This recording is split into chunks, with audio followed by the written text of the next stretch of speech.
Shri P C George, കഴിഞ്ഞ ദിവസം താങ്കൾ പറഞ്ഞിട്ടുണ്ട് ഈ പി വി അൻവറിന്റെ ഇത്തരത്തിലുള്ള പ്രതികരണം വളരെ ഗൗരവത്തോടെ കേരളം വിലയിരുത്തേണ്ടതുണ്ട്. മുഖ്യമന്ത്രിക്കെതിരെയുള്ള ഒരു വിമർശനമാണ്, പി ശശിക്കെതിരെയുള്ള അജിത് കുമാറിനെതിരെയുള്ള വിമർശനം. അങ്ങനെ മുഖവിലക്കെടുക്കാതെ പോകാൻ സാധിക്കില്ല എന്ന്. പക്ഷേ ഒരു മുഖവിലക്കും മുഖ്യമന്ത്രി എടുക്കുന്നില്ല, പാർട്ടി സംവിധാനങ്ങൾ എടുക്കുന്നില്ല എന്നുള്ള യാഥാർത്ഥ്യവും അതിന് പിന്നാലെ വന്നു കഴിഞ്ഞു. ഇപ്പോൾ പി വി അൻവർ CPM സംസ്ഥാന സെക്രട്ടറി MV ഗോവിന്ദനും ഈ പരാതി നൽകിയിട്ടുണ്ട്. അദ്ദേഹം അതിനുശേഷം പ്രതികരിച്ചത്, വിശ്വസിച്ചേൽപ്പിച്ചവർ തന്നെ മുഖ്യമന്ത്രിയെ ചതിച്ചു, നടപടി സ്വീകരിക്കുമെന്നാണ് പ്രതീക്ഷിക്കുന്നതെന്നാണ്. പക്ഷേ അദ്ദേഹത്തിന്റെ പ്രതീക്ഷയ്ക്ക് എന്തെങ്കിലും വകുപ്പുണ്ടോ? അതായത് ഈ കേരളത്തിലൊരു പ്രത്യേക സാഹചര്യം ഞാനിപ്പോ ആലോചിക്കായിരുന്നു. ഈ അൻവർ പറഞ്ഞപ്പോഴും സത്യമെന്ന് എനിക്കറിയാം. അതായത് സ്വർണ്ണക്കള്ളക്കടത്ത് നമ്മുടെ സ്വപ്ന സുരേഷും അന്നത്തെ PROയും അവര് സ്വർണം നയതന്ത്ര പാഴ്സലിലൂടെ പിണറായി വിജയൻ കൊടുത്തയച്ച പാഴ്സൽ അവര് സ്കാൻ ചെയ്തപ്പോ സ്വർണ്ണം അത് കടത്തിയിട്ടുണ്ട്. അങ്ങനെ 22 പ്രാവശ്യം കടത്തിയിട്ടുണ്ട്. ഞാൻ പത്രസമ്മേളനം നടത്തി ഉന്നയിച്ച ആരോപണമാണത്. അതിപ്പോ തെളിഞ്ഞിരിക്കല്ലേ? അതിപ്പോ വന്നിട്ട് ഇപ്പൊ അൻവർ വന്ന സ്വർണ്ണക്കടത്തിന്റെ കാര്യം ഇത് തന്നെയാ. ഇത് വളരെ സത്യസന്ധമായ കാര്യങ്ങളാണ്. പക്ഷെ എന്ത് ചെയ്യാൻ, കേരളത്തിലെ ജനങ്ങളെ സംബന്ധിച്ചിടത്തോളം മാർക്സിസ്റ്റ് പാർട്ടി ഇത്രമാത്രം ഭൂരിപക്ഷം കൊടുത്തിരിക്കുന്നുണ്ട്, ഒറ്റയ്ക്ക് ഭരിക്കാൻ കഴിയുന്ന നില അവർക്കുള്ളത് കൊണ്ട് അവരാരെയും മൈൻഡ് ചെയ്യുന്നില്ല. CPI കൂടെ ഉണ്ടല്ലോ, മൈൻഡ് ചെയ്യാതെ പോവാൻ. കക്കാവുന്ന തരം കക്കുക, സഹാക്കന്മാരും പറ്റുന്ന തരം കട്ടുകൊടുക്കുക എന്നാണ് പിണറായിയുടെ നിർദ്ദേശം. അത് ഇവിടെ ലോക്കൽ കമ്മിറ്റി DYF ഉൾപ്പെടെ നേതാക്കന്മാരെല്ലാം കട്ടുകൂട്ടുകയാണ്. അങ്ങനെ കൂട്ടി എടുത്ത് വെച്ചിട്ട് അടുത്ത ഇലക്ഷൻ വരുമ്പോൾ പണം മുടക്കി ജയിക്കാന്നാണ് അവർ കരുതുന്നത്. ഇത് കേരളത്തിലെ ജനങ്ങൾ മനസ്സിലാക്കണം. അൻവർ പറഞ്ഞ് ഒരു കാര്യം തെറ്റ് പറയാൻ കഴിയുമോ? ഞാൻ വളരെ വിശദമായി പഠിച്ച ആളായിട്ട് പറയുന്നത്, ഏത് കാര്യമുണ്ട് തെറ്റ്? ഇവിടുത്തെ പ്രശ്നം അതിലൊന്നും. ഇവിടെ കേരളത്തിൽ ഇപ്പോഴത്തെ ഏറ്റവും വലിയ പ്രശ്നം എന്താ?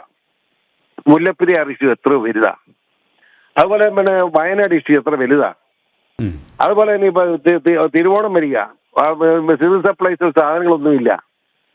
എല്ലാ വിധത്തിലും ദുരിതങ്ങൾ മാത്രം കേരളത്തിൽ ജനങ്ങൾക്ക് വാരി വിതറി കൊടുക്കുന്ന ഇടതുപക്ഷ ഗവൺമെന്റ്, ആ ഗവൺമെന്റ് മനുഷ്യന്റെ ചിന്താഗതിയെ മാറ്റിവിടാനും അവരുടെ ചർച്ച മാറ്റാനും വേണ്ടി സിനിമ ചാടിച്ചു. ഹേമ കമ്മിറ്റി റിപ്പോർട്ട് നമ്മുടെ മാധ്യമങ്ങൾ മുഴുവൻ ഹേമപ്പന് ഏതൊക്കെ സിനിമാടിമാർ വ്യഭിചരിച്ചിട്ടുണ്ടെന്ന് അന്വേഷിച്ച് നടക്കായിരുന്നു. ചാനൽ മുഴുവൻ അതിനെ ഏതൊക്കെ നടന്മാർ വ്യഭിചരിച്ചിട്ടുണ്ട്, ഏതൊക്കെ നടിമാർ വ്യഭിചരിച്ചിട്ടുണ്ട്, ഇതായിരുന്നു. ഇപ്പൊ അത് തീർന്നു. ഇപ്പൊ അടുത്ത് അൻവറെ പിടിച്ചിരിക്കുക. ഇങ്ങനെ ഓരോന്ന് മാറി മാറി പിണറായി പി വി അൻവർ പിണറായി അറിയാതെയാണെന്നൊന്നും ഞാൻ കരുതുന്നില്ല.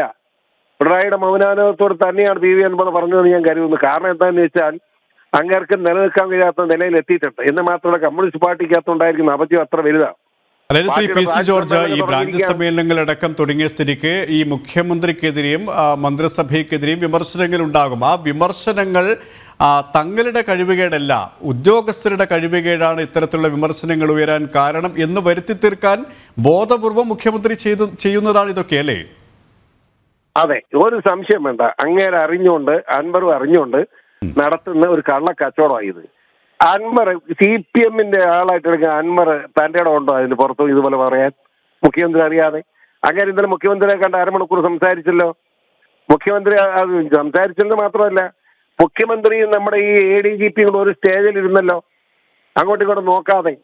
അത് സത്യത്തിൽ മുഖ്യമന്ത്രി ഒപ്പം ഇരുത്താൻ പാടില്ല. ഇതുപോലെ കൊള്ളക്കാരൻ കയറി മുഖ്യമന്ത്രി ഒപ്പം എങ്ങനെ ഇരുന്നത്? എത്ര ഭീകരമായി ഇതൊക്കെ. കേരളത്തിലെ ഭരണം എങ്ങോട്ടാ പോകുന്നത്? ഇതൊക്കെ മറ്റു മന്ത്രിമാര്, ഇതിപ്പോ തൊപ്പിയന്മാർ കുറെ മന്ത്രിമാർ, ഇവന്മാരെന്തിനാ മന്ത്രിയായിട്ട് നടക്കുന്നത്? അവന്മാർക്കും നാണക്കേടല്ലേ ഇതെല്ലാം? ഈ മന്ത്രിമാരെങ്കിലും ഒന്ന് മനസ്സിലാക്കണ്ടേ? എനിക്ക് സഹതാപം തോന്നി ഇവരോടല്ല. ഏതും വിടാൻ പറ്റുന്ന കാര്യങ്ങളൊന്നും ഇതൊക്കെ.